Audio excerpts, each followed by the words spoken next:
tao eh. Ang ganda nga nun kasi parang dahil sa itsura mong yan, nache-check natin kung sino yung mga taong judgmental. Sa bagay, no?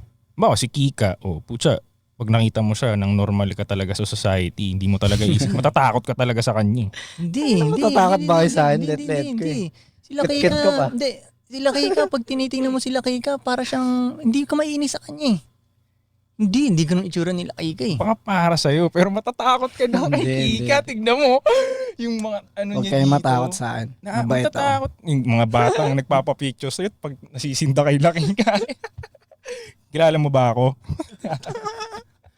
Nasisindak sa kanya, nantitrip siya.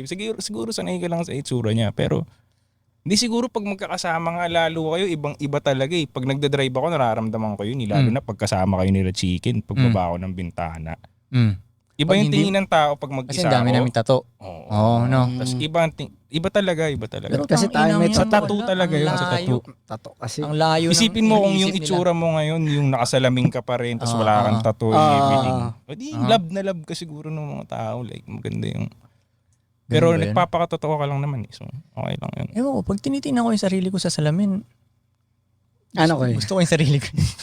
Ikaw nag-create nun eh. Iniisip Ikaw ko parang nag-create nun dapat eh. lang. ba ayaw niya to, mukhang to. Tangina. Create character nga eh. Tangina yan. Yun ang ano ko. Pero wala, malayo.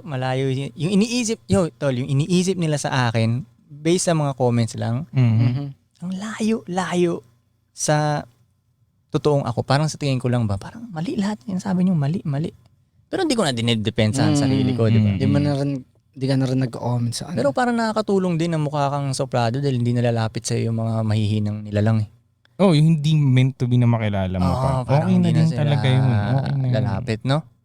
Hindi ka rin naman nila maintindihan. Katulad niya si Dudong, pag di mo yung kilala, matakot ka sa kanya eh. Mhm. Di ba yung itsura niya? Mhm.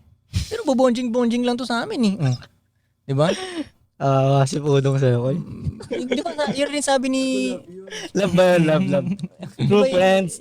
Sabi ni Ray, di ba Ray? Sa Sorrento sabi niya sa akin ni Ray, Koy, tinan mo to si Pudong. Kung di ka taga dito, isipin mo siya yung siga eh. Di ba? Pero Totoo, hindi, totoo. layo eh. Mabait yan si Kuya Pudong.